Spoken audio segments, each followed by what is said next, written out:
Olá, amigos! Como vocês estão? Espero que estejam bem, espero que estejam com saúde, espero que estejam felizes. Aqui estou eu para mais uma dica de direito penal. Dessa vez atendendo a pedidos. Um tema de direito penal que muito me foi pedido e há muito tempo eu estou para gravar essa aula. Chegou o momento, então, tão esperado, né? Nós vamos trabalhar um tema que alunos em graduação têm muita dificuldade no direito penal. Os concurseiros têm muita dificuldade também de compreender, em virtude das suas nuances, dos seus detalhezinhos. Então, o objetivo dessa videoaula é esclarecer esse tema. Pelo menos esclarecer parte dele, mas que é uma parte que cai muito em prova. Geralmente, a banca coloca uma questão prática e exige conhecimento sobre o tema, e os candidatos sofrem com isso. Do que eu estou falando? Eu estou falando desse tema aqui. Bom, quem já viu o título do vídeo sabe que tema é esse, né? Quem não viu vai ver agora. Nós vamos falar sobre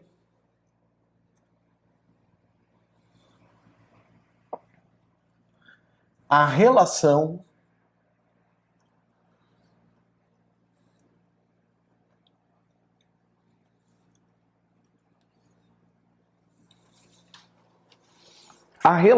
de causalidade, certo? Bom, antes que eu comece a falar sobre a relação de causalidade, eu já quero fazer aqueles pedidos tradicionais.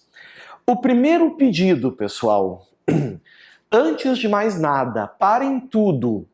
Tem um botãozinho vermelho aí no canal que está escrito inscreva-se. Então, para tudo, antes de mais nada, te inscreve no canal. Te inscreve agora, senão tu vai esquecer depois. Te inscreve aí, certo? Seja inscrito, isso ajuda demais o canal, mais que vocês imaginam. A minha meta é ousada, eu quero chegar a 30 mil inscritos até 31 de dezembro de 2021 e eu conto com a ajuda de vocês, então se inscrevam, certo? É gratuito. Outro pedido, quem gostou, quem gosta dos vídeos, quem gosta das aulas, deixa um like. Tem ali um positivinho, né? Deixa o like. Quem não gostou, deixa 2. Mas deixem o like para que o YouTube reconheça como sendo um conteúdo relevante. Então se inscreva no canal, deixa o like. Mais um pedido, ativa o sininho. Tem um sininho ali embaixo, pessoal. Esse sininho serve para que cada vez que tivermos um vídeo novo, os senhores sejam notificados. Vai aparecer lá para vocês no YouTube que tem um vídeo novo aqui no canal e vocês podem vir conferir. Então se inscrevam no canal, deixa o like, ativa o sininho das notificações, isso tudo é gratuito e me ajuda muito. Façam isso. Outro pedido, compartilhem esse vídeo. Compartilhem esse vídeo nos grupos de WhatsApp, nos grupos de Telegram, no Facebook, no Instagram, onde vocês quiserem. Mas espalhem a semente, compartilhem, é muito útil. E por fim, pessoal, esse trabalho é um trabalho, obviamente, louvável, é um trabalho digno. Então, também está na tela um Pix. Esse Pix é para a doação que os senhores quiserem fazer, para contribuir com o professor. Pode ser o valor de uma cerveja de R$5, pode ser R$2, pode ser R$10. Contribuam com o valor que vocês acharem justo e com o valor que vocês puderem, certo? Então, para fechar, se inscrevam no canal, deixem o like, ative o sininho das notificações, compartilhem e contribuam com um Pix, quem quiser, é claro. Certo? Muito bem. Pessoal, a questão da denominação aqui. O Código Penal, ele usa essa denominação, relação de causalidade. Todavia, quando a gente estuda na doutrina, quando a gente vê a jurisprudência, quando a gente vê, por exemplo, questões de prova, talvez a gente veja essa expressão aqui também, ó.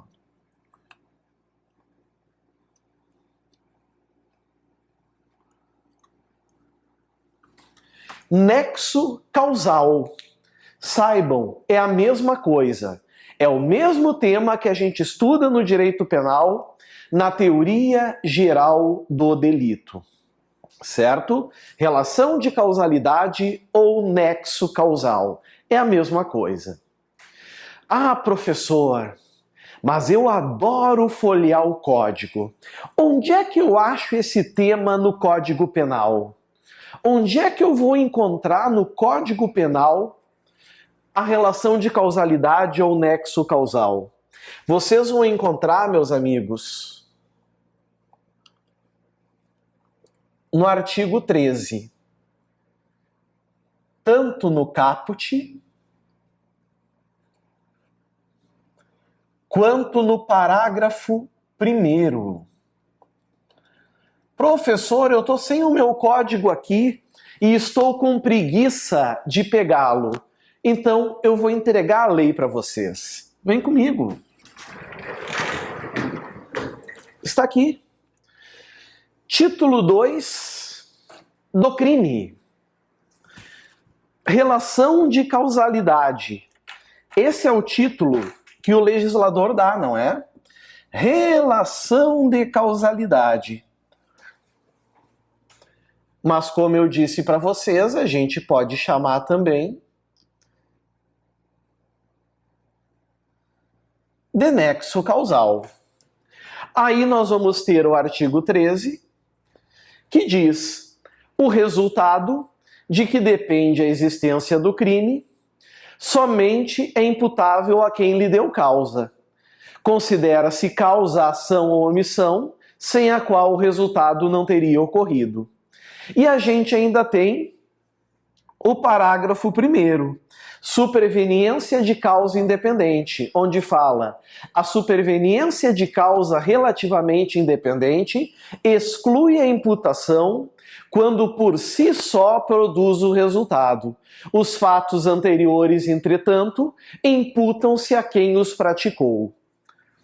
Então, até aqui, nós temos o nexo causal, a relação de causalidade. Só que esses dois dispositivos, o artigo 13 caput e o parágrafo 1º, eles trazem na sua bagagem muita informação. E as bancas examinadoras de concurso exploram todas essas vertentes. E é por isso que a gente tem que cuidar. Certo, pessoal? E é por essa razão também que eu vou dar agora um conceito. O que é o conceito, pessoal, de relação de causalidade ou de nexo causal? Relação de causalidade é tudo aquilo que, se não existir, o resultado não acontece. Relação de causalidade, certo? Nexo causal é a relação de causa e efeito entre a conduta e o resultado. Até vou botar aqui, ó.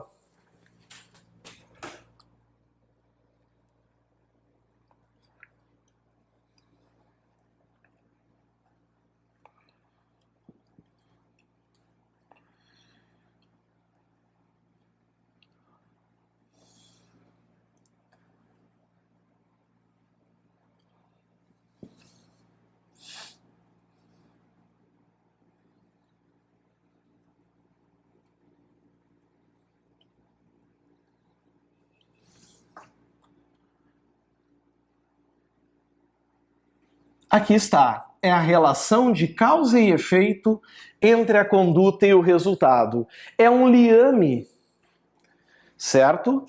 Então nós vamos ter a conduta do agente, deste lado, o resultado aqui,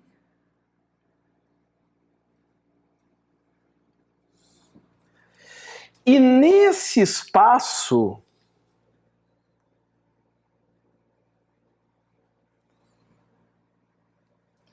nós vamos ter o nexo causal. É o que liga a conduta do agente ao resultado. Então, se eu dou um tiro em B para matá-lo, certo? O nexo causal está exatamente nesse comportamento. Se eu não tivesse dado o disparo, se eu não tivesse dado o tiro, B não teria morrido. Isso é a relação de causalidade. Isso é o nexo causal. Ok? Opa!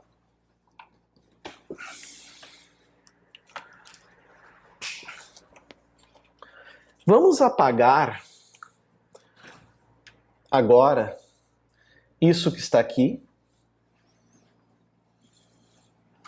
E vamos falar, meus amigos, sobre o âmbito de aplicação. Certo? Âmbito de aplicação.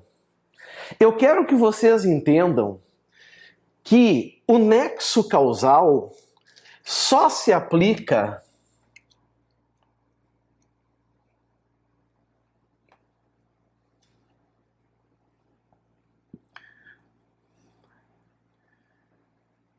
aos crimes materiais. Só se aplica aos crimes materiais. Alguém vai me perguntar, mas professor, agora tu tem que me ajudar. O que são crimes materiais? São aqueles que exigem a existência de um resultado naturalístico.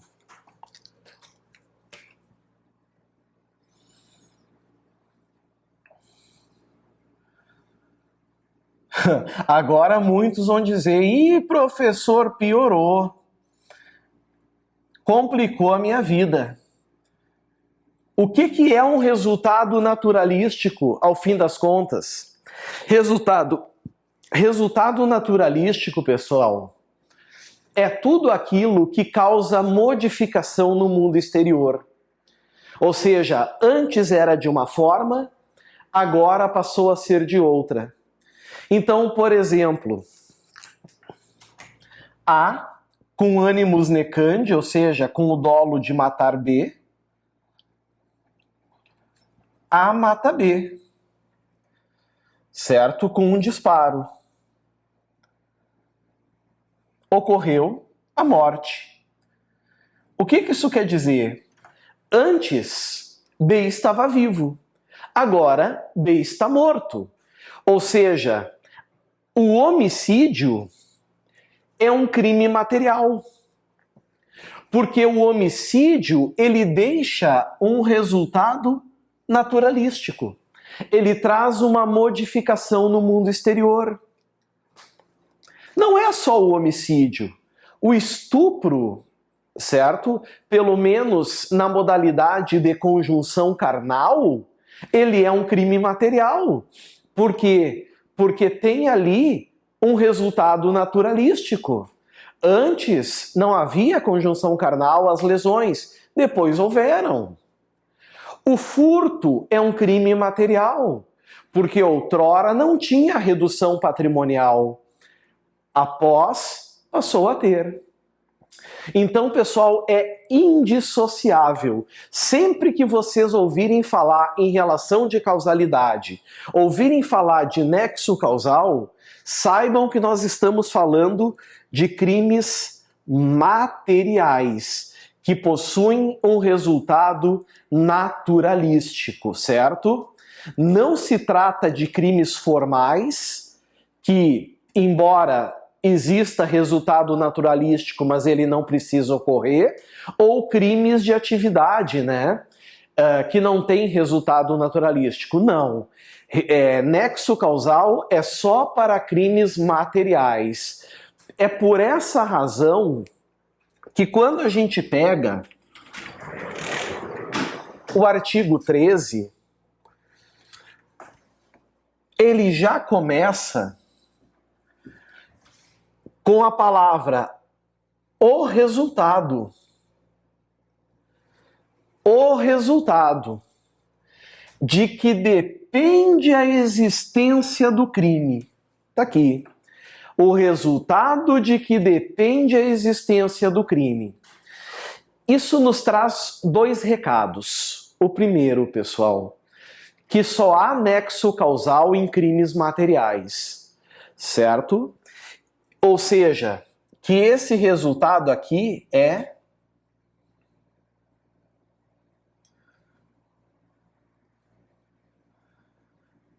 naturalístico.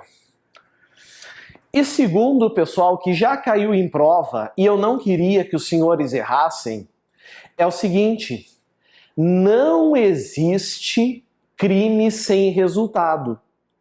Todo crime tem resultado. Mas como, professor? O A quer matar o B, dá o tiro e erra. Cadê o resultado? Tudo bem. Nesse caso, não tem resultado naturalístico. Não tem modificação no mundo exterior. E um crime de injúria? E um crime de ameaça? Concordo com vocês. Não tem resultado naturalístico. Não tem modificação no mundo exterior. A gente não fala de nexo causal, mas existe aqui o chamado resultado jurídico ou resultado normativo. Que resultado é esse? Resultado normativo ou jurídico é todo aquele que causa lesão ou ameaça de lesão a um bem juridicamente protegido. Bem juridicamente protegido é aquilo que o Estado protege para nós. Vida é um bem jurídico, dignidade sexual é um bem jurídico, patrimônio é um bem jurídico, administração pública é um bem jurídico, fé pública é um bem jurídico, incolumidade pública é um bem jurídico. Por isso que uma tentativa branca de homicídio, alguém atira contra mim e erra, tem resultado. Não naturalístico, que eu vá analisar nexo causal, mas normativo. Porque embora não gerou dano ao bem jurídico vida, colocou em perigo o meu bem jurídico vida. Mas aqui não nos interessa os resultados jurídicos, os resultados normativos. O que nos interessa aqui, pessoal, então, é o resultado naturalístico, certo? Cuidem isso, tá? Bom, chegamos num ponto importante agora, que diz respeito às teorias. E essas teorias caem muito em prova. Ao todo são 3.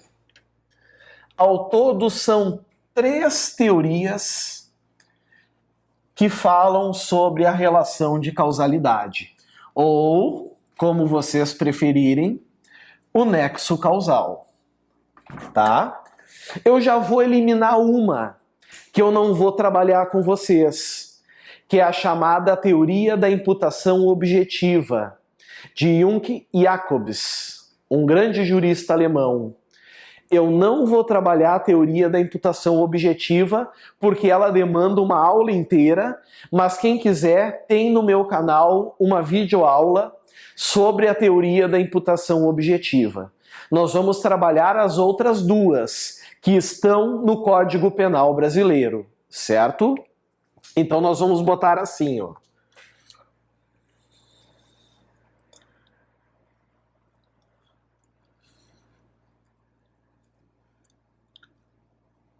Teorias, certo? Teorias. 1. A primeira é conhecida como teoria da equivalência dos antecedentes.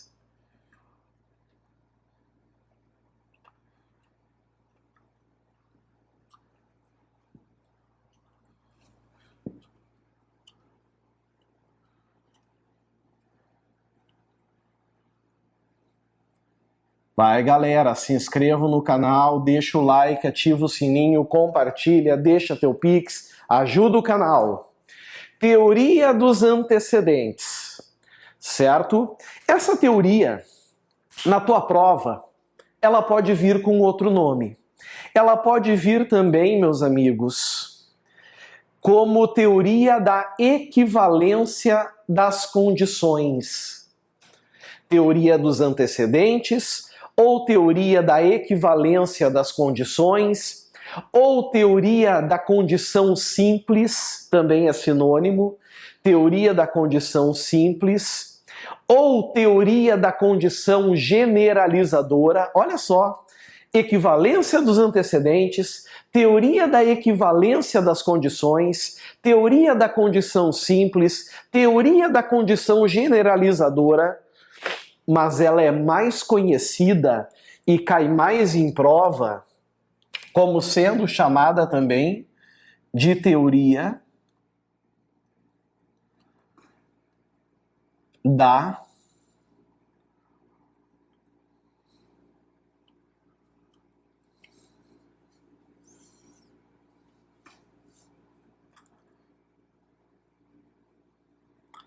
conditio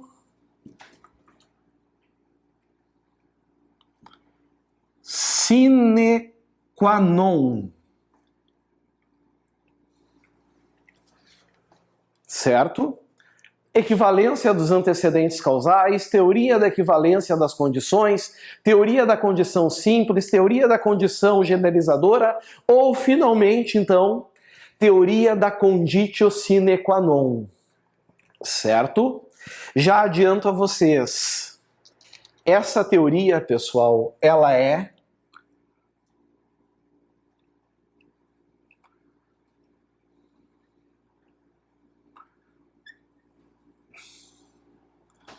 a regra geral.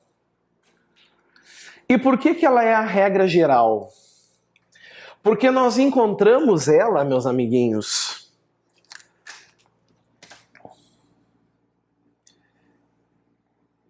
no artigo 13, caput, infine, o que isso quer dizer? Na parte final do Código Penal. Ali que nós encontramos a teoria da conditio sine qua non, ou seja, condição que se não, ou seja, condição que se não existisse, o resultado não teria ocorrido. Vem comigo.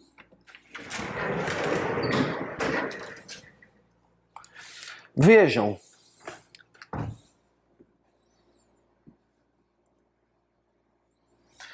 O resultado de que depende a existência do crime só é imputável a quem lhe deu causa. Agora vem a teoria da conditio sine qua non. Considera-se causa a ação ou omissão sem a qual o resultado não teria ocorrido. Aqui está.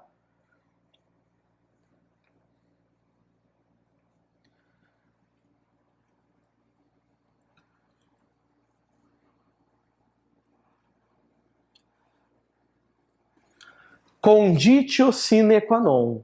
Se vier uma questão em prova perguntando qual é a teoria adotada no Código Penal para o nexo causal, usem a regra geral. Lembrem que é a teoria da conditio sine qua non. A condição que se não.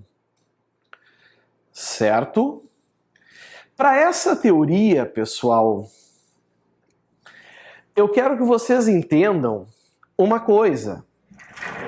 Obviamente, ela teve um criador. Ela se iniciou por um sujeito chamado Glaser.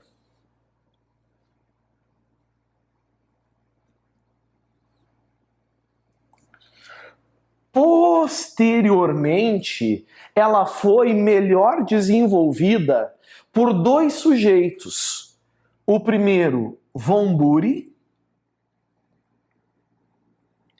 certo? Von Bury, e o segundo, Stuart Mill.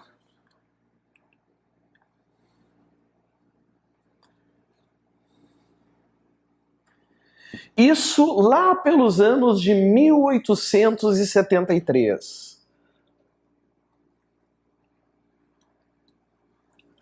Aqui está, 1873. Mas no final das contas, como é que eu poderia conceituar a teoria da conditio sine qua non? Fácil, pessoal. Causa, para essa teoria, causa é tudo aquilo. Vamos botar aqui em vermelho.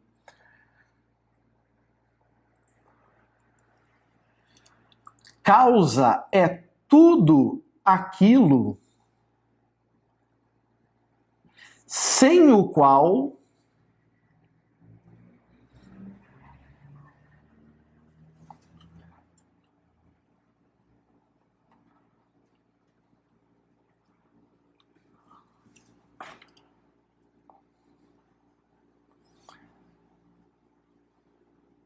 o resultado não teria ocorrido.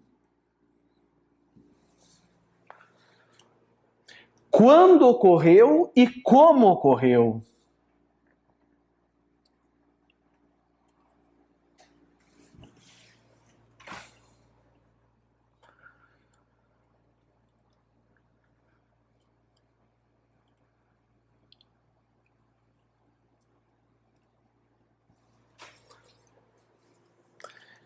Causa é tudo aquilo sem o qual o resultado não teria ocorrido, quando ocorreu e como ocorreu. Agora surge a grande questão, né? Como é que a gente sabe então que uma causa contribui para o resultado? A gente faz um juízo hipotético. É o chamado juízo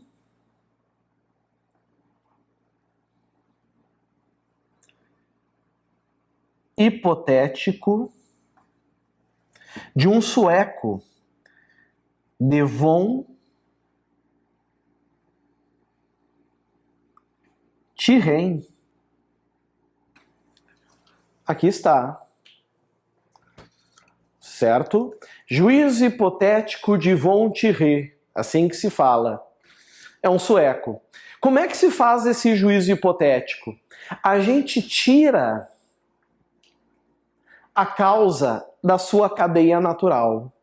Se ao retirar essa causa, o resultado não acontece como deveria acontecer e quando deveria acontecer,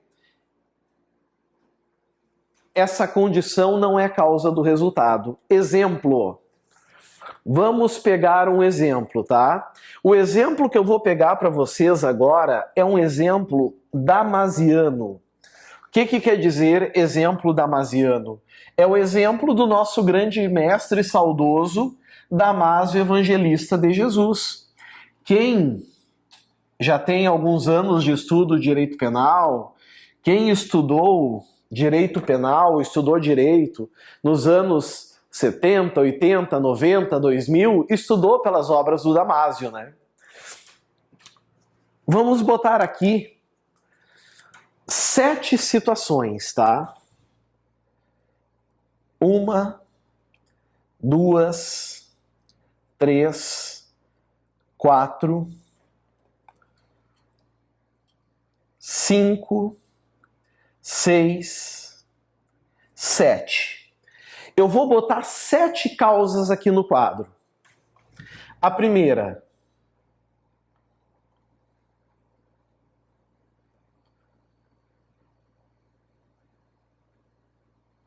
Produção da arma. Segunda.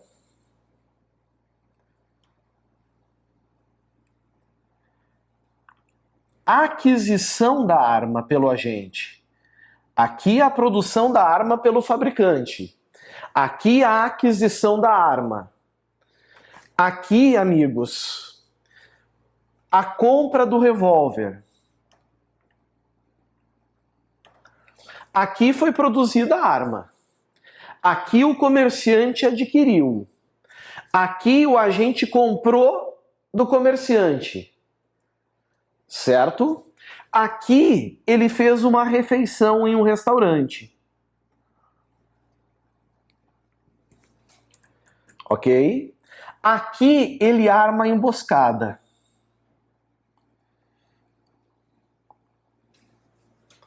Aqui ele efetua os disparos.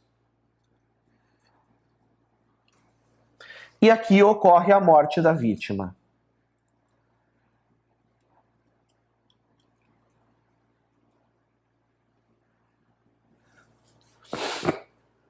E aqui então ocorreu a morte da vítima. Vejam que genial. Produção da arma, aquisição da arma, compra da arma, refeição, emboscada, disparos, morte da vítima. Vamos fazer o juízo hipotético de Von Thierry? Vamos aplicar aqui a teoria da conditio sine qua non? Muito bem. Se a arma não tivesse sido produzida, existiria a arma para que a morte da vítima acontecesse? Não. Então, amigos, a produção da arma é causa do resultado morte, para a teoria da equivalência dos antecedentes.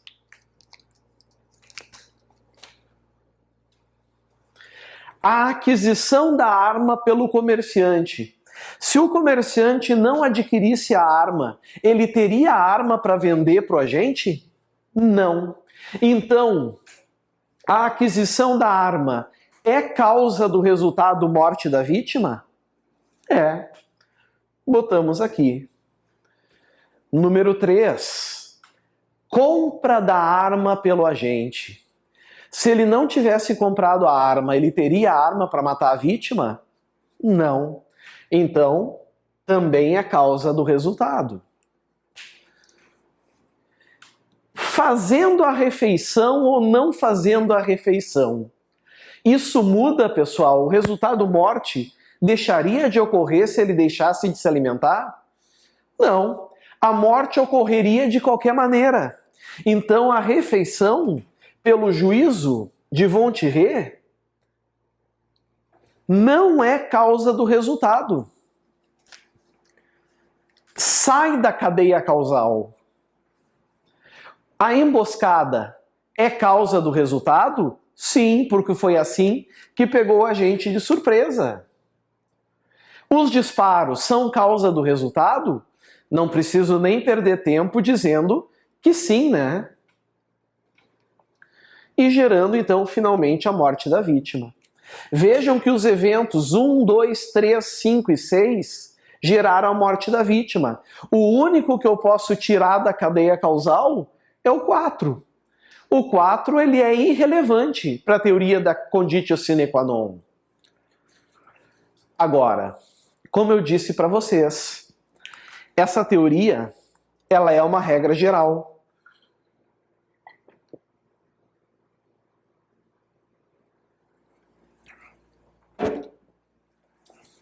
Ela é uma regra geral. Por quê? Porque ela sofre críticas, pessoal. Ela é uma teoria cega.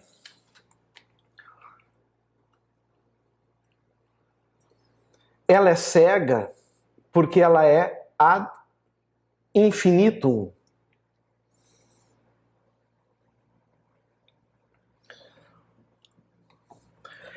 Eu não disse para vocês que tudo que contribui para o resultado é causa deste? Para essa teoria, tudo que contribui para o resultado é causa deste. Aqui nós temos 6 situações que geram a causa da morte. Agora, se a gente for olhar com um olhar crítico, a gente vai perceber que não tem sentido. Que não é isso que se presta o direito penal. Ora, o fabricante de armas, ele não fabrica arma para que uma pessoa vá lá e mate o desafeto.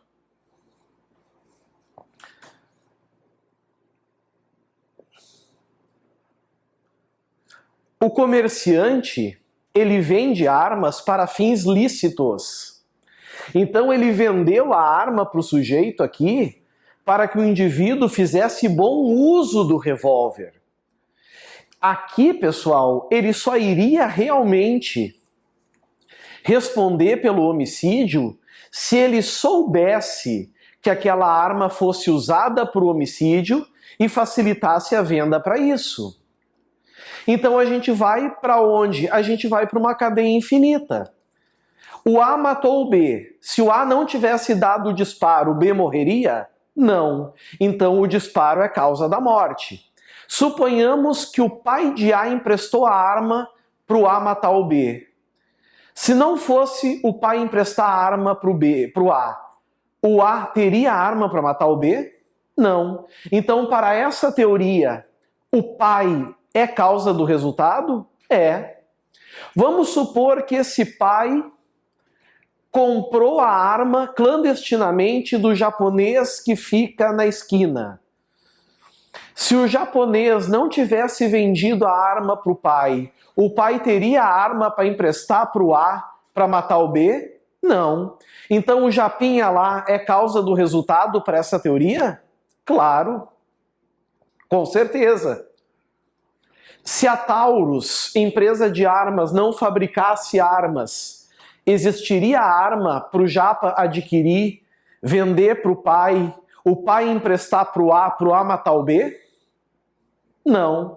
Então, amigos, a Taurus, para essa teoria, é causa do resultado? É. Olha a loucura. A gente chegaria num ponto que eu poderia dizer assim: se não se extraísse minério de ferro da Amazônia, não teria matéria-prima para fabricar armas, e a Taurus não teria como fabricar, e aí não teria como fornecer para o Japinha, que venderia para o pai do A, que emprestaria para o A, seu filho, para matar o B. Então significa que a floresta amazônica é causa do resultado morte.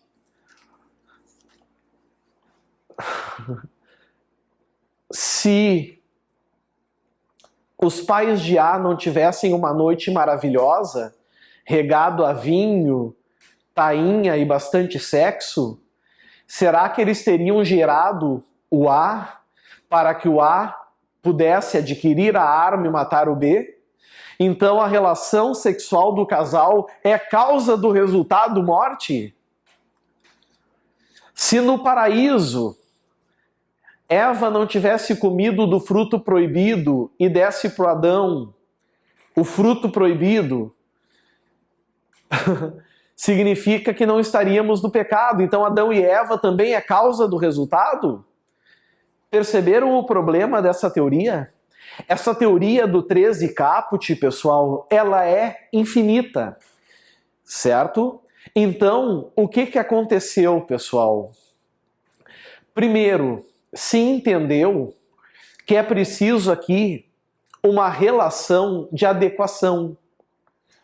É preciso entender que tudo aquilo que contribui para o resultado é causa deste, desde que tenha sido dado a título de dolo ou culpa. Então é óbvio, por exemplo, que os pais do agente não tiveram o dolo de gerá-lo para que ele cometesse crimes. Ou vocês acham que acontece isso? Marido no escritório liga para a esposa e diz: amor, põe o vinho para gelar, bota aquela camisola que eu adoro, que hoje nós vamos fazer um marginalzinho. Vai ser um novo Fernandinho Beira-Mar. É óbvio que não.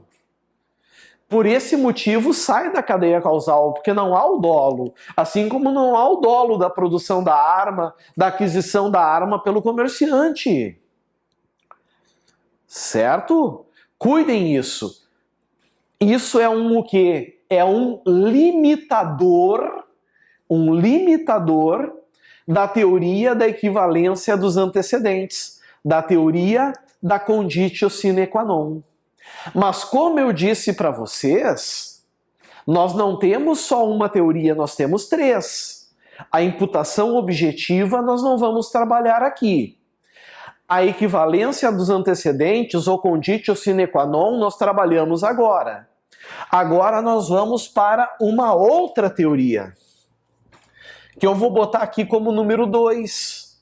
deixando a imputação objetiva como número 3 para uma outra oportunidade. Talvez eu faça um vídeo novo sobre ela, mas nós temos um belo vídeo aí no canal. É só vocês botarem imputação objetiva que vocês vão encontrar. A segunda, pessoal, também está no Código Penal, mas ela é uma exceção. Certo? 2 é a chamada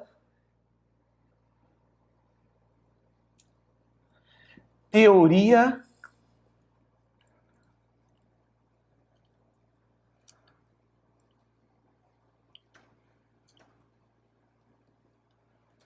da causalidade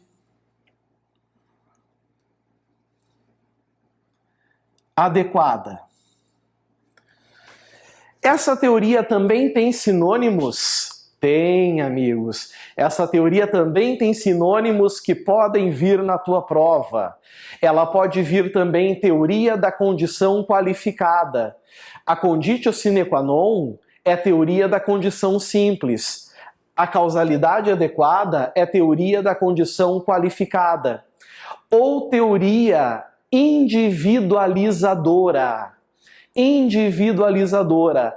Quem que criou essa teoria maravilhosa? Von Kreis é o nome do cara. Von Kreis. Querem uma curiosidade? Olha que genial. Esse camarada aqui, ele não era um jurista. Ele era um filósofo.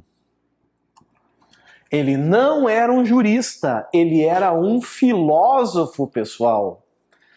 Certo?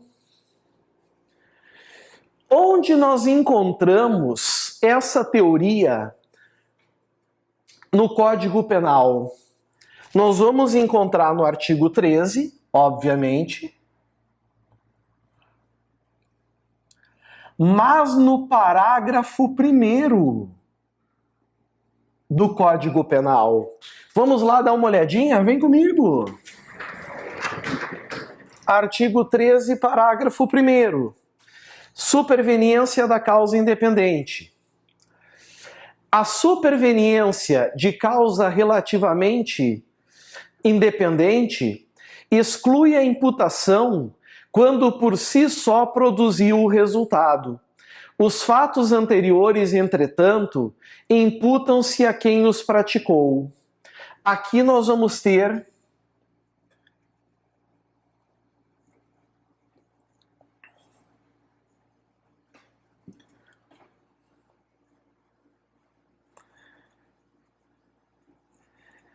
a teoria da causalidade adequada. E qual é a grande diferença para a teoria da conditio sine qua non? É que aqui, pessoal, causa, nesse contexto, ela é o antecedente não só necessário.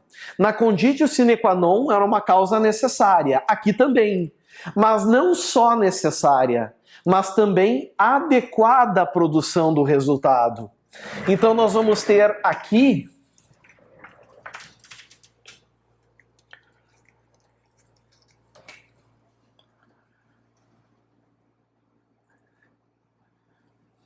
necessidade, ou seja, a causa tem que ser capaz de produzir o resultado, mas também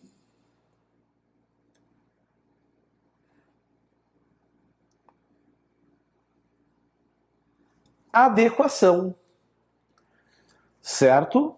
Necessidade mais adequação. Para quê?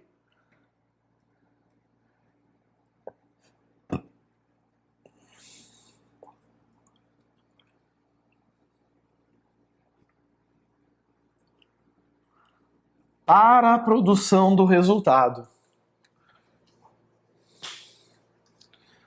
Certo?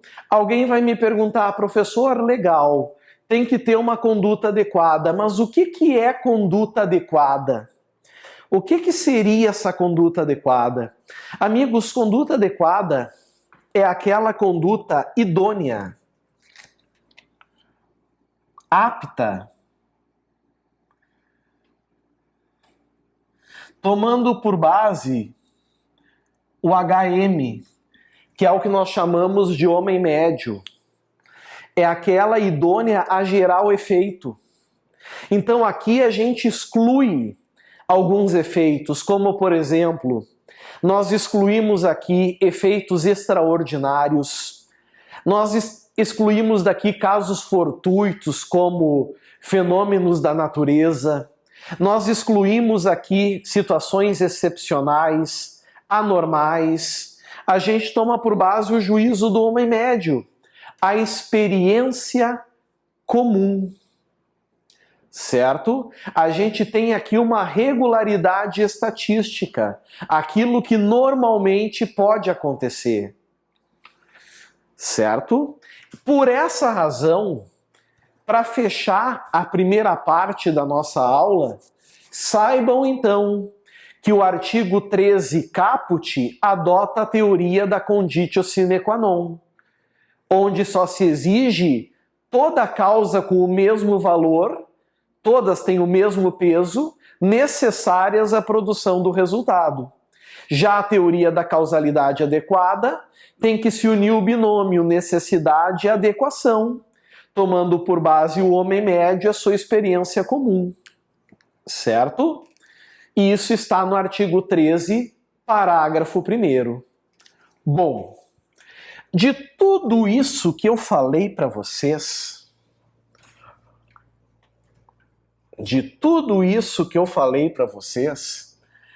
uma conclusão a gente pode tirar. Que às vezes nós não vamos ter apenas uma causa contribuindo para o resultado. Às vezes, pessoal, nós vamos ter mais de uma causa contribuindo para o resultado. E quando a gente tiver isso, uma pluralidade de causas contribuindo para o resultado, nós vamos ter as chamadas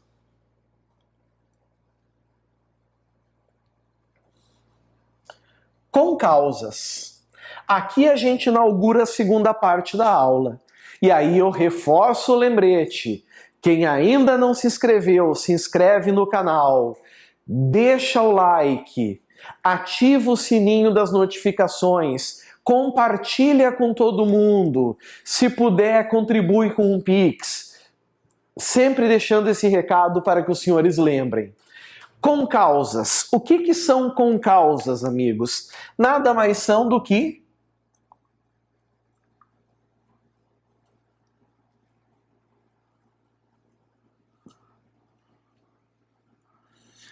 eu vou chegar a 30 mil até o fim do ano. Com certeza vocês vão me ajudar. Eu tenho certeza, eu tenho mais amigos do que eu imagino. Tenho muita gente que gosta do trabalho e vão me ajudar a chegar a 30 mil. E se eu chegar a 30 mil, vocês vão ter um presente que vocês nem imaginam. Me ajudem então, pessoal. Concausas, então, é a concorrência de causas. Certo? Nós vamos ter então mais de uma causa contribuindo para o resultado. E agora vem uma classificação. As concausas, elas se subdividem. Elas se subdividem em concausas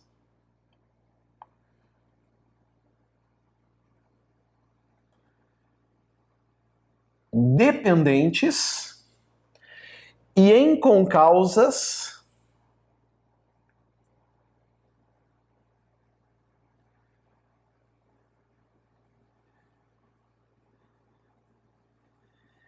independentes. Aqui está. Dependentes e independentes. Certo? O que são causas ou concausas dependentes, pessoal? É aquela que precisa da conduta do agente para provocar o resultado.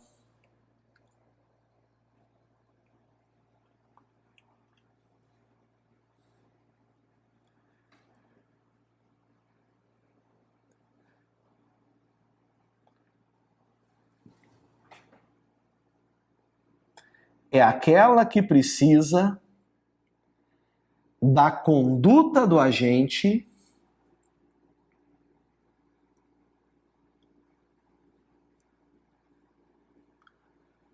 para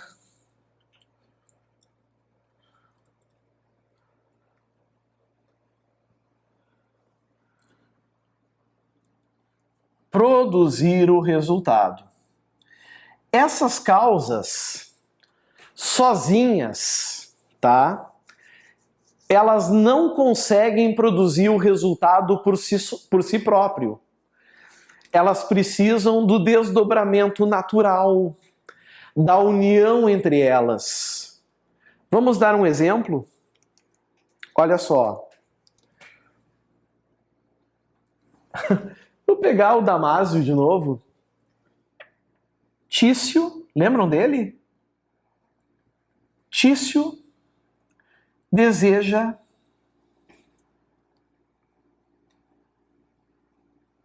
matar o Caio. Tício deseja matar o Caio. Vamos ver se o Tício é criativo, tá? Primeiro, ele espanca o Caio. 2, ele amarra uma corda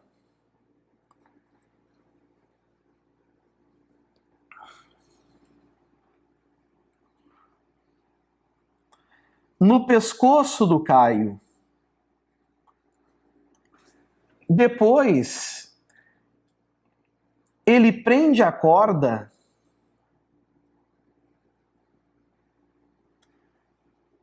no automóvel. E por fim, ele arrasta Caio na estrada. A consequência disso é óbvia, né? A morte. Certo? Se a gente for analisar cada um desses casos isoladamente, e a gente for pegar estrada,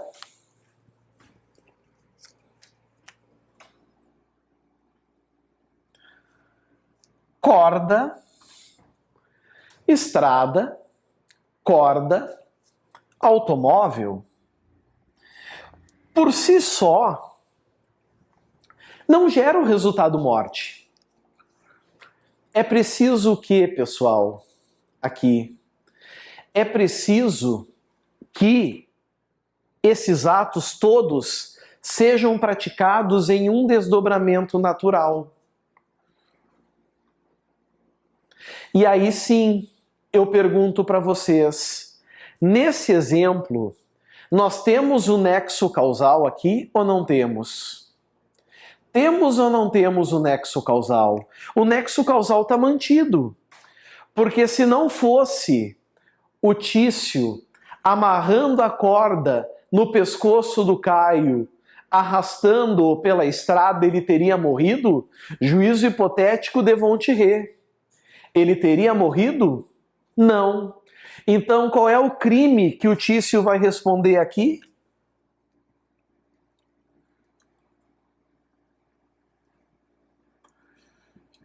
Homicídio. As concausas dependentes sempre mantêm o nexo causal.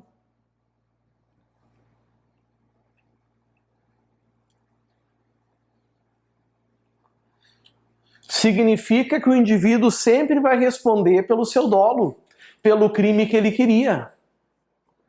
Por isso que aqui o homicídio é consumado. Se deram conta?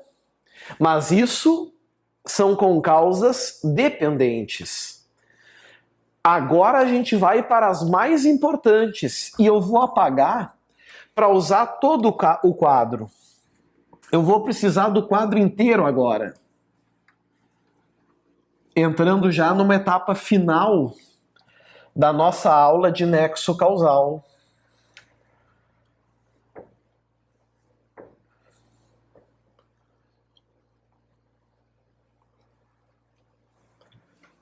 com causas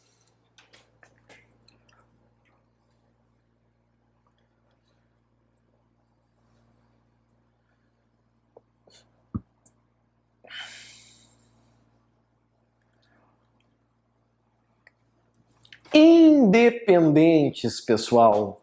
O que são? São aquelas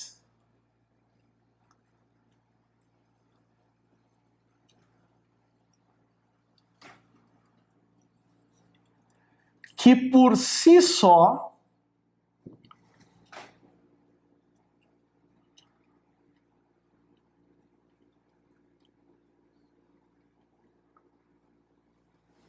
produzem o resultado.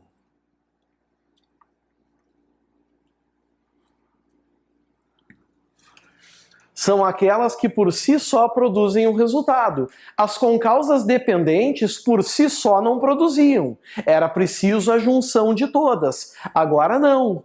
Agora cada uma das causas por si só é capaz de gerar um resultado. Cada uma por si só. Nas dependentes, uma corda não gerava resultado. Nas independentes, uma corda por si só pode gerar o resultado. E ela se subdivide também. Ela se subdivide em concausas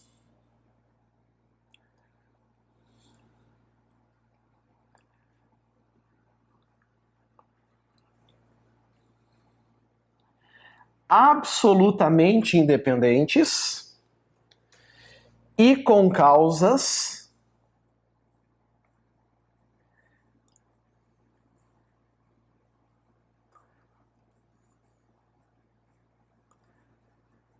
relativamente independentes, certo?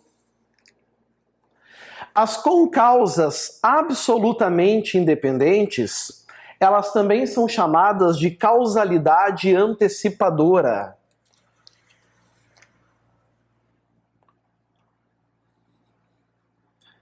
Pode vir na tua prova com essa expressão. Causalidade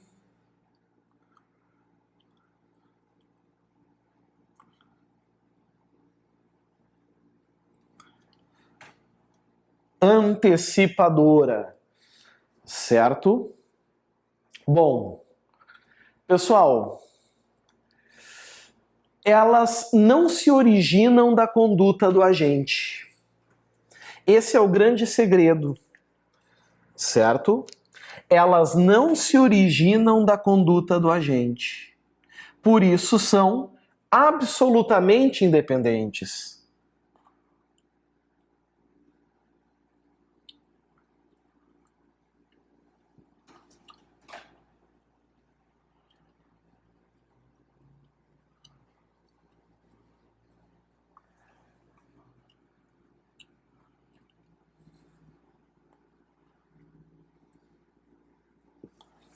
Aqui está. Não se originam da conduta do agente. E aí, elas podem ser de 3 espécies. Olha que problemão. Elas podem ser pré-existentes. Elas podem ser concomitantes.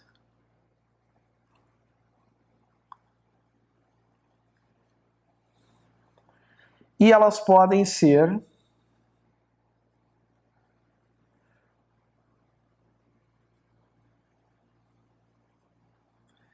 supervenientes. Aqui está, certo? Qual é a diferença, pessoal?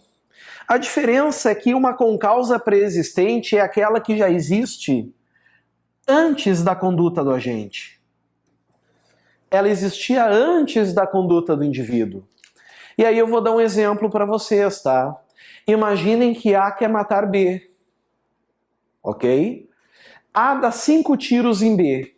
B é levado para o hospital morto. Ao fazerem o exame de necropsia, descobrem que B morreu por envenenamento, ou seja, ele tinha sido envenenado antes de receber os tiros.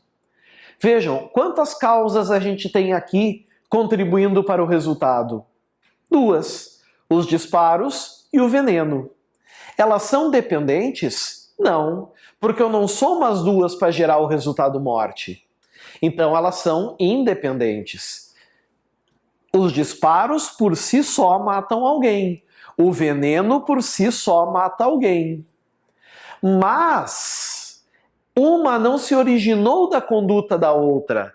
O veneno não surgiu no organismo do indivíduo por causa dos disparos. Então, são com causas absolutamente independentes. E o veneno existia antes, então ele é pré-existente. Concomitante, amigos, é ao mesmo tempo.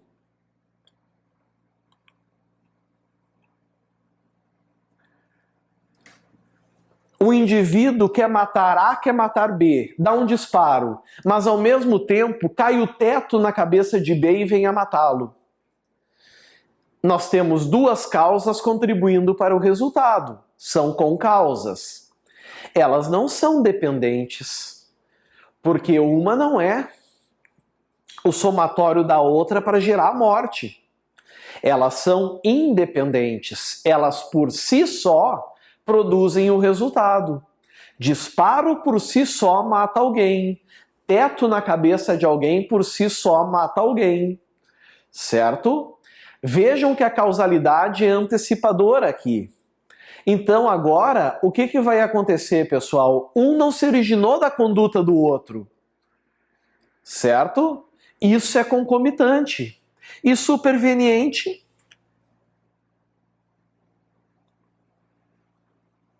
Após. Superveniente após.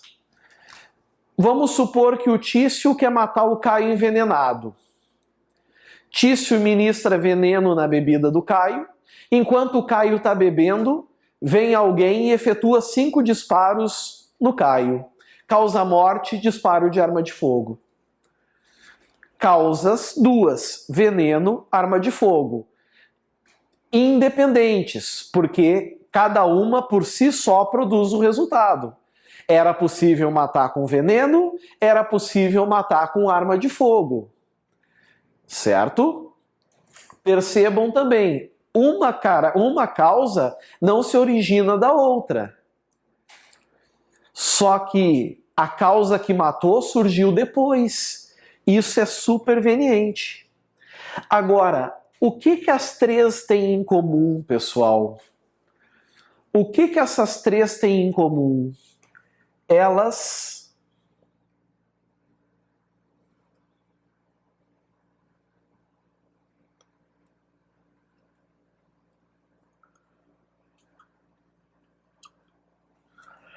cortam o nexo causal. Aqui está. Elas cortam o nexo causal. Se a gente fizer o juízo hipotético de von Thierry, se a gente fizer aquele juízo de eliminação, o resultado morte não ocorreria de qualquer maneira? Na pré-existente, se eu eliminar o disparo, ele não morreria envenenado de qualquer jeito? Morreria. Se eu tirasse o disparo na concomitante, ele não morreria porque o teto caiu na cabeça? Morreria.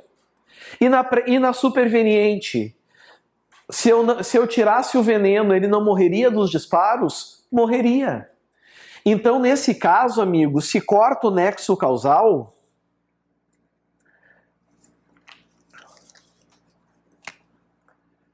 o agente responde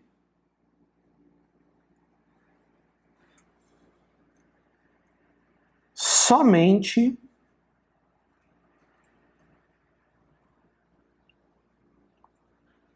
pelos atos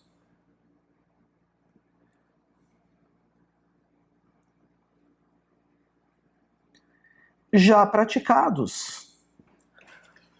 Não responde pelo resultado. Então, em todos esses exemplos que eu trouxe aqui, o homicídio, ele responderia por tentativa de homicídio e não por homicídio consumado. Porque o que deu causa foi uma concausa absolutamente independente. Na tua prova, cuida. Se for uma concausa absolutamente independente, não interessa se ela é pré-existente, se ela é concomitante ou se ela é superveniente. Não importa.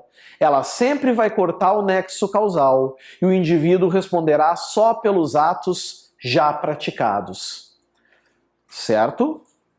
Agora, a gente tem as causas, as concausas relativamente independentes. Essas aqui, amigos, originam-se da própria conduta do agente.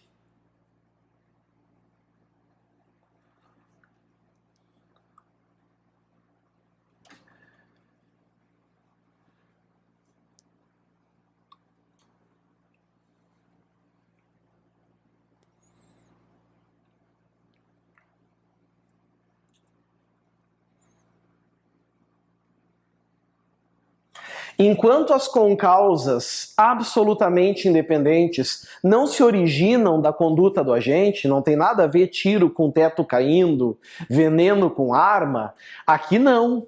Aqui as relativamente independentes originam-se da própria conduta do sujeito. E para boa notícia de vocês, elas também podem ser 3. E eu vou botar lá para cima.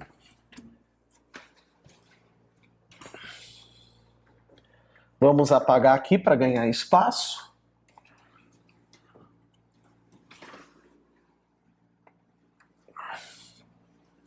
Vou botar isso aqui tudo aqui para cima.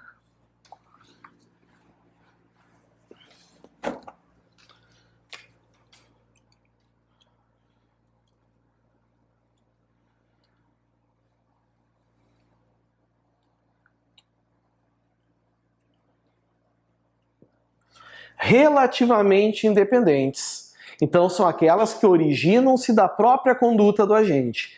E elas podem ser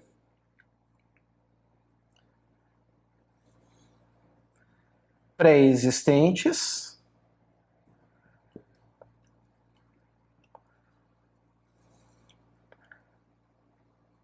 concomitantes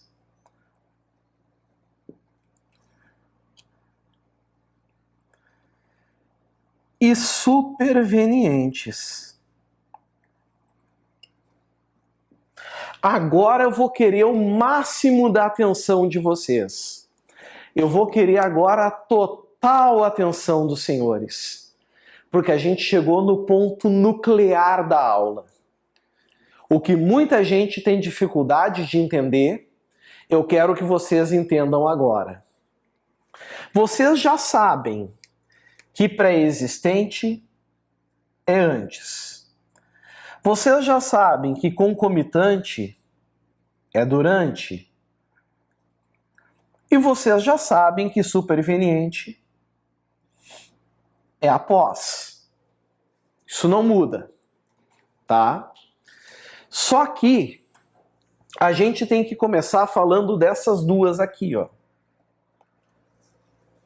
Das concausas relativamente independentes, pré-existentes e concomitantes. Eu vou dar um exemplo de concausa relativamente independente e pré-existente, tá? Vamos supor que A deseja matar B, ok? A deseja matar B e acerta uma facada, mas a facada foi de raspão.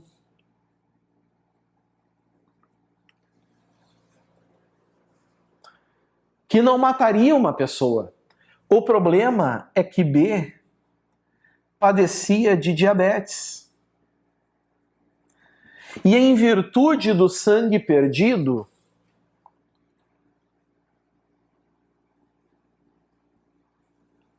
ocorre a morte. Se deram conta? Quantas causas a gente tem aqui contribuindo para o resultado? 2, né? A facada e a diabetes. Elas são dependentes?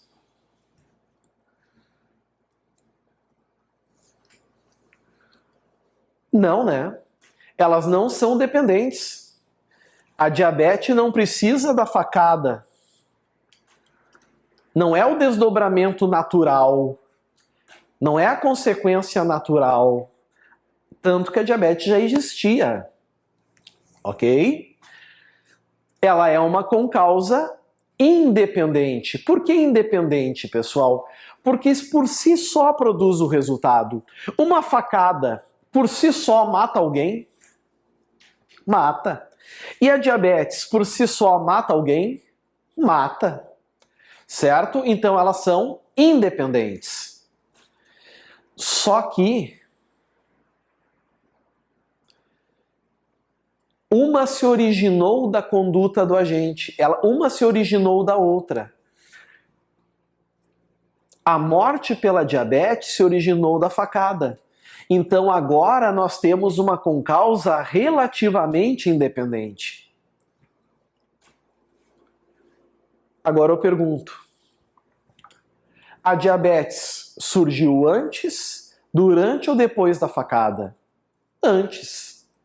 Por isso é uma concausa relativamente independente e pré-existente. Antes. Agora a gente faz o juízo hipotético de von Thierry, da teoria sine qua non. Vamos fazer. E aí, meus amiguinhos?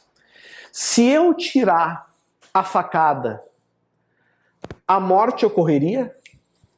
Não. Porque o sujeito não padeceria das consequências da diabetes e não morreria. Cortou o nexo causal? Não. Então aqui não corta o nexo causal. E isso quer dizer o quê?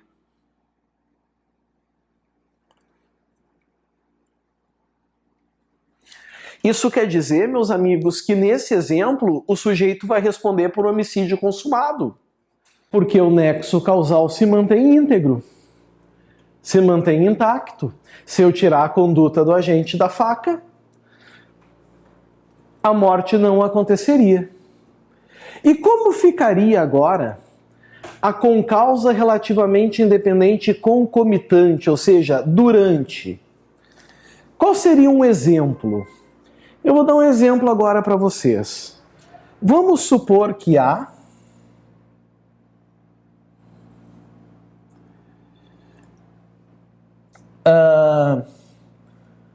aponta a arma para B, querendo matar B. B, assustado, corre em direção a uma avenida. E sem olhar para os lados, sofre um atropelamento.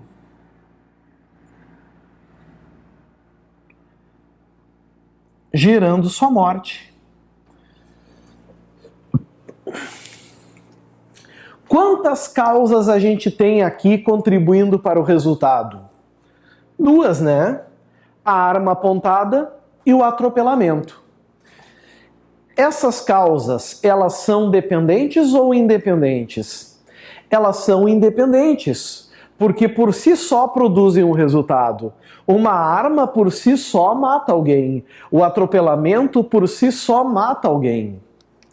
Elas são absolutamente independentes ou relativamente independentes? Ficou fácil, né? Elas são relativamente independentes. Porque se não fosse a arma apontada, ele não correria para a avenida e não morreria atropelado. E o atropelamento se deu ao mesmo tempo que a arma estava apontada. Por isso é uma concausa relativamente independente e concomitante. Agora a gente faz o juízo hipotético de von Thierry. Façamos esse juízo. Se eu eliminar a arma, ocorreria o atropelamento e a morte? Não, não ocorreria. Então, amigos, apontar a arma é causa do resultado. Significa, pessoal, que tanto as concausas pré-existentes quanto as concomitantes, elas não cortam o nexo causal. O que isso quer dizer? Isso quer dizer que o indivíduo responderá, nesses exemplos aqui, por homicídio consumado.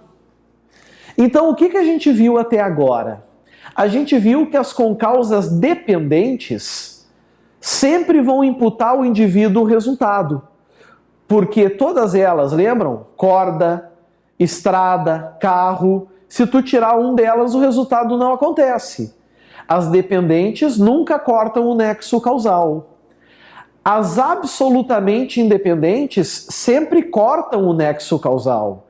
É o veneno antes, é o teto que caiu, é o tiro que o indivíduo tomou depois do envenenamento, e nesse caso o indivíduo só responde pelos atos já praticados. Se a intenção era de matar, ele responderá por tentativa de homicídio. E as concausas relativamente independentes? Bom, o que a gente viu agora? Se forem pré-existentes e concomitantes, elas não cortam o nexo causal e o sujeito responderá pelo resultado.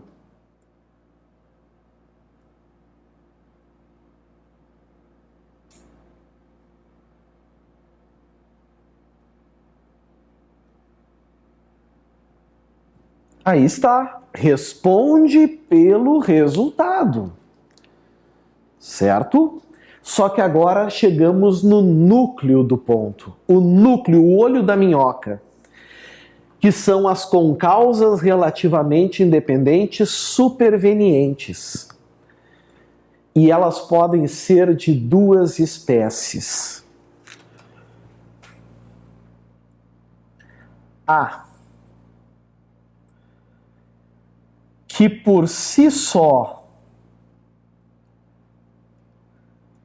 não produzem o resultado,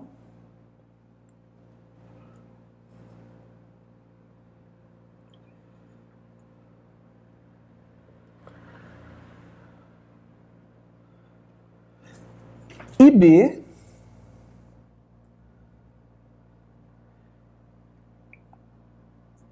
que por si só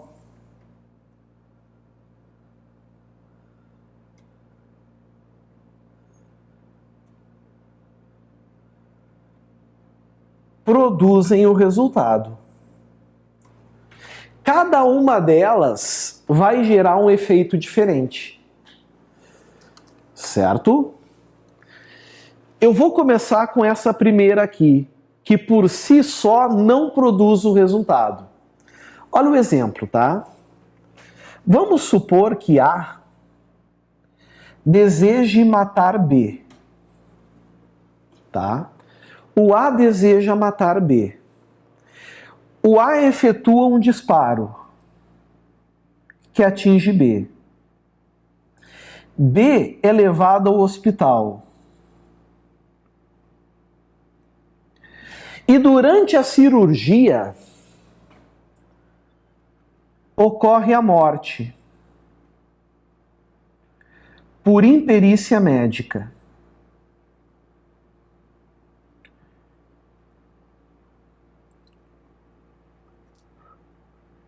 Ocorreu a morte por imperícia médica. Meus amigos, vamos fazer aquele exercício para se habituar. Quantas causas a gente tem aqui contribuindo para o resultado? Duas. O disparo e a imperícia médica. Uma é o desdobramento natural da outra. Todo mundo que se submete a um procedimento médico vai sofrer uma imperícia médica? Não. Então nós estamos falando de causas independentes. Ou seja, que por si só produzem o resultado, né? Uma arma mata alguém, uma imperícia médica mata alguém. elas são absolutamente independentes ou relativamente independentes? Elas são relativamente independentes, porque se não fosse o disparo, o B não estaria lá à mercê do médico imperito. E essa imperícia médica surgiu antes do disparo, durante o disparo ou após o disparo? Foi após o disparo. E vejam que uma imperícia médica por si só produz o resultado. Nesse caso, a gente tem que se valer da conditio sine qua non.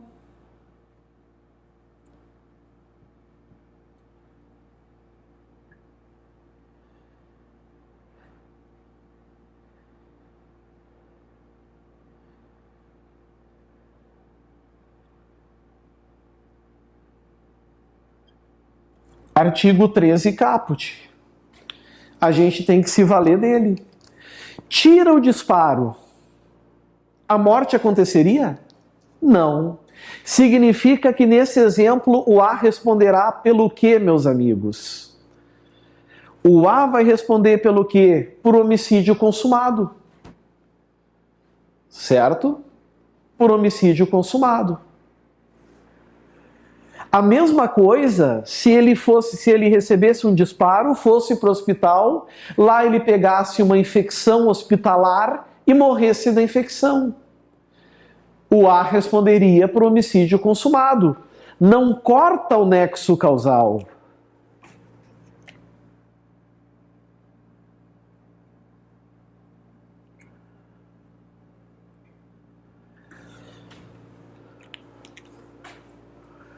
Só que agora a gente tem uma outra situação, que são as concausas relativamente independentes, supervenientes, que por si só produzem o resultado. E aí, meus amigos, são aqueles exemplos tradicionais. O A quer matar o B, dá uma facada. O B é colocado na ambulância. No meio do caminho, a ambulância sofre um acidente, capota e as pessoas morrem. Ou então o sujeito é levado para o hospital e a ala que ele está pega fogo, ele morre incendiado. Percebam que nesses casos, o resultado por si só é produzido independente da conduta do agente. Vocês se deram conta disso? Na ambulância que capotou, pode morrer várias pessoas, não é uma pessoa específica que vai estar dentro da ambulância. A ala de enfermagem do hospital morre paciente, morre médico, morre enfermeiro. Diferente daqui, que um sujeito está sendo submetido a um procedimento médico e por uma imperícia em virtude do disparo. Aqui, meus amigos, a gente vai se valer do artigo 13, parágrafo 1º do Código Penal. Teoria da causalidade adequada.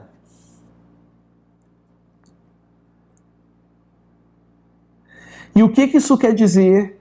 Isso quer dizer que nesse exemplo, o indivíduo só responde pelos atos já praticados. Só pelos atos já praticados. Então ele vai responder aqui se era animus necandi, se é o dolo de matar, ele responde só por tentativa de homicídio. Certo? Porque é um fato solene a ambulância ter capotado, o hospital ter pego fogo. Não foi como se ele colocasse ali o perigo surgiu depois de forma que por si só o resultado se produz. Diferente da imperícia médica. Diferente da infecção hospitalar. É por isso que o artigo 13, parágrafo 1º, é muito claro ao dizer: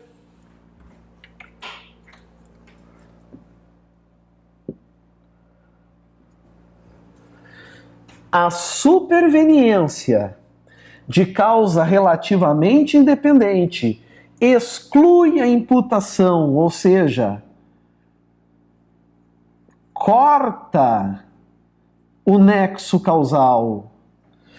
quando por si só produziu o resultado. A ambulância que capotou, o hospital que pegou fogo. Os fatos anteriores, entretanto, imputam-se a quem os praticou.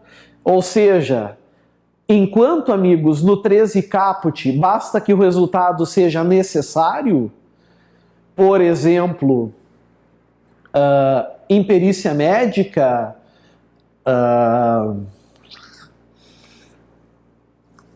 infecção hospitalar, aqui tem que ser necessário e adequado. Quando aconteceu e como aconteceu. Por isso que se a intenção era matar, responde só por tentativa de homicídio. Certo? Aqui então eu posso dizer que corta o nexo causal. E como é que fica o resumo disso? Fácil. Com causas dependentes, nunca cortam o nexo causal. Corda, estrada, carro, tira um deles, o resultado não acontece. Responde pelo crime consumado, responde pelo resultado. Com causas independentes, se forem absolutamente independentes, por exemplo, envenenamento pré-existente, teto que cai concomitantemente, disparos supervenientes que foram a causa do resultado, só responde pelos atos já praticados. Se for com causa relativamente independente, pré-existente, superveniente, certo? Facada no diabético, apontar a arma, o cara foi atropelado porque fugiu, responde pelo resultado. E se for com causa relativamente independente, superveniente, se for por si só não produzir o resultado, responde pelo resultado. Certo? Imperícia do médico, infecção hospitalar. Se por si só produzem o resultado, aí nós temos a lei. Aí nós temos um dispositivo normativo que diz que exclui a imputação, corta o nexo causal e responde só pelos atos já praticados. Há anos atrás caiu uma questão em prova muito interessante. Um sujeito dirigindo um carroceiro, conduzindo sua carroça, ele estava andando e não percebeu, não olhou para os lados para atravessar a avenida e acabou atropelando um transeunte que ali passava. Preocupado, esse carroceiro pegou o transeunte e botou na carroça, levou para o hospital. Chegando no hospital, chegou-se à conclusão de que era necessário realizar uma transfusão de sangue, pois era a única maneira de salvar esse transeunte. Ele disse então, opa, peraí, eu sou um transeunte muito religioso e transfusão de sangue eu não faço de jeito nenhum. E em virtude da sua negativa, ele acabou morrendo sem a transfusão de sangue. Vamos lá. Quantas causas a gente tem aqui contribuindo para o resultado? Duas, né? O atropelamento e a não transfusão de sangue. Elas são dependentes ou independentes? Elas são independentes, amigos, porque elas por si só produzem o resultado. Um atropelamento por si só mata e a não transfusão de sangue por si só mata. Elas são independentes. Elas são absolutamente independentes ou relativamente independentes? Elas são relativamente independentes, porque se não fosse o atropelamento, ele não estaria precisando de sangue. Agora a grande pergunta: é uma concausa relativamente independente, pré-existente, concomitante ou superveniente? Resposta: superveniente, porque a necessidade da transfusão de sangue veio depois. E a não transfusão de sangue por si só produz o resultado morte? Essa é a grande pergunta. Por si só ela produz?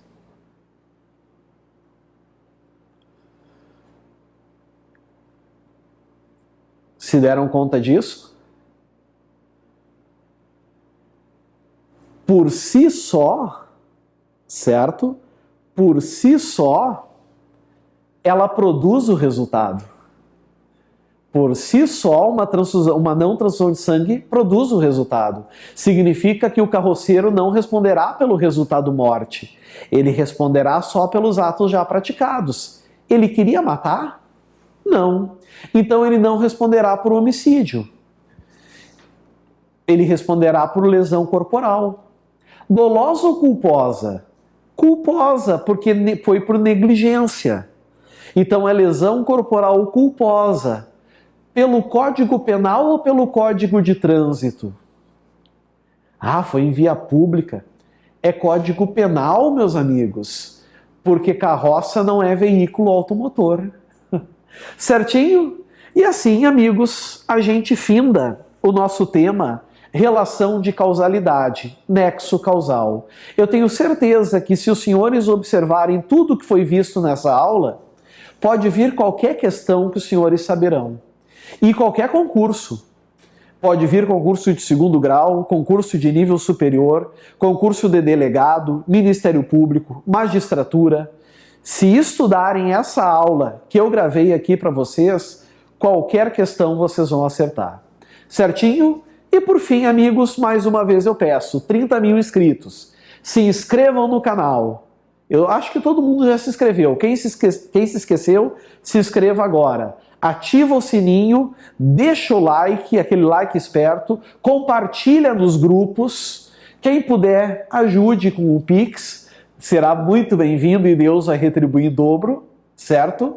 E eu quero deixar um grande abraço esperando vocês para uma próxima aula. Certinho? Um grande abraço, valeu pessoal, tudo de bom, tchau, tchau.